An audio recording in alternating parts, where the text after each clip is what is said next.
మన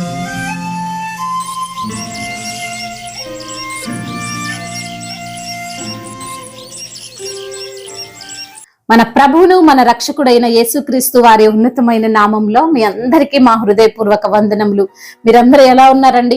దేవుని యొక్క కృపలో మీరందరూ వర్ధిల్లుతున్నారని, ఆయన యొక్క మెండైన దీవెనలన్నీ మీరు పొందుకుంటున్నారని మరి మిమ్మల్ని బట్టి మేము ఎంతగానో సంతోషిస్తున్నాం. ఈ రోజును కూడా దేవుడు ఒక చక్కని వాగ్దానాన్ని మనకు అనుగ్రహించాడు. ఆ యొక్క వాగ్దానాన్ని మనము ధ్యానం చేసుకుందాం. కీర్తనల గ్రంథము 71వ కీర్తన 20వ వచనాన్ని మనం చదువుకుందాం. నీవు మరలా మమ్మును బ్రతికించెదవు, భూమి యొక్క అగాధ స్థలములో నుండి నీవు మరలా మమ్మును లేవనెత్తెదవు. హల్లెలూయా. భూమి యొక్క అగాధ స్థలము నుండి నీవు మరలా మమ్మును లేవనెత్తెదవు. ఈ రోజు నా దేవుడు నీతో మాట్లాడుతున్నాడు. నా పరిస్థితి ఒకప్పుడు హై లెవెల్లో ఉంది. నేను అన్నిటి యందు నేను ఫలించాను, విస్తరించాను. కానీ నా పరిస్థితి ఈ రోజున దిగజారిపోయింది.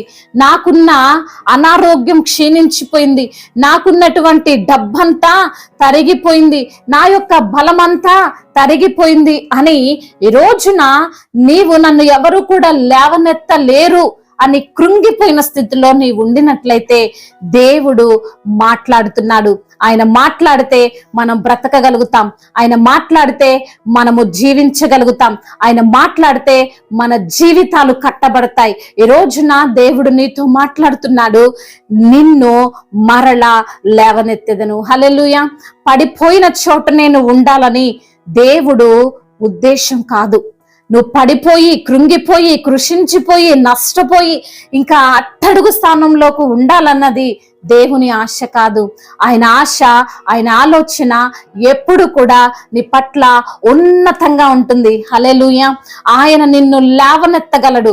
మనుషులు నిన్ను పడవేయాలని చూస్తారు, మనుషులు నిన్ను కృంగిపోవాలని చూస్తారు, మనుషులు ఇబ్బందులు పాలు కావాలని చూస్తారు.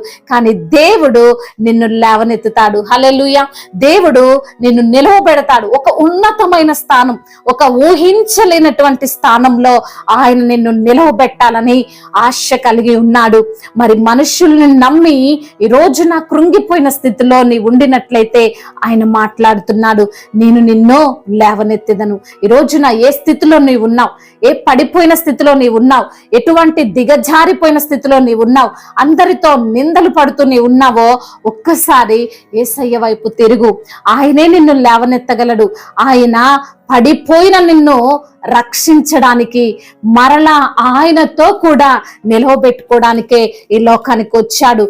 ఆయన నీ కొరకు వచ్చాడు. కాబట్టి నీవు ఆయన యందు నమ్మకం ఉంచు, నీవు ఆయన యందు విశ్వాసం ఉంచు.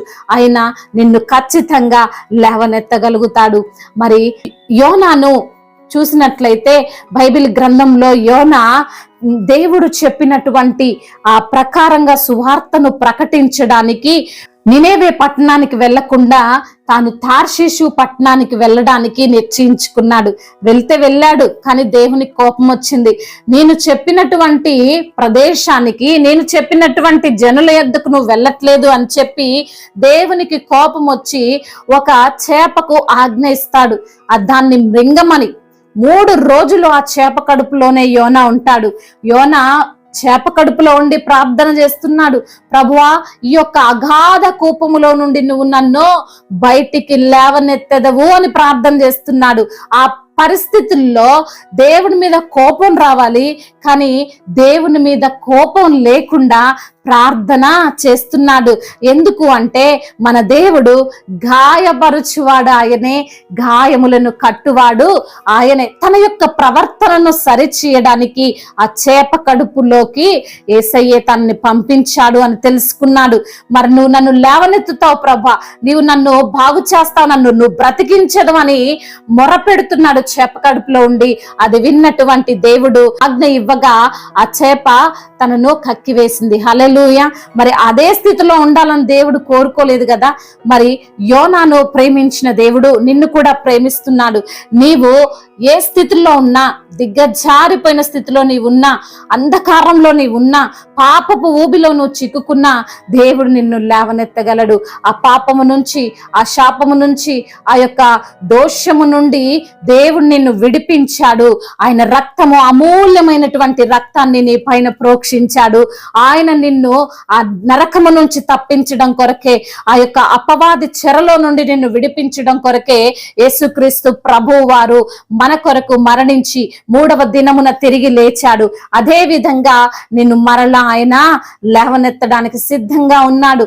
ఎవరైతే ఆయన యందు నమ్మిక ఉంచుతారో, ఎవరైతే ఆయన యందు విశ్వాసం ఉంచుతారో వారిని కూడా యేసుక్రీస్తు ప్రభువు మరలా లేవనెత్తగలిగినటువంటి సమర్థుడు అని దేవాతి దేవుడు ఈ రోజున నీకు జ్ఞాపకం చేస్తున్నాడు.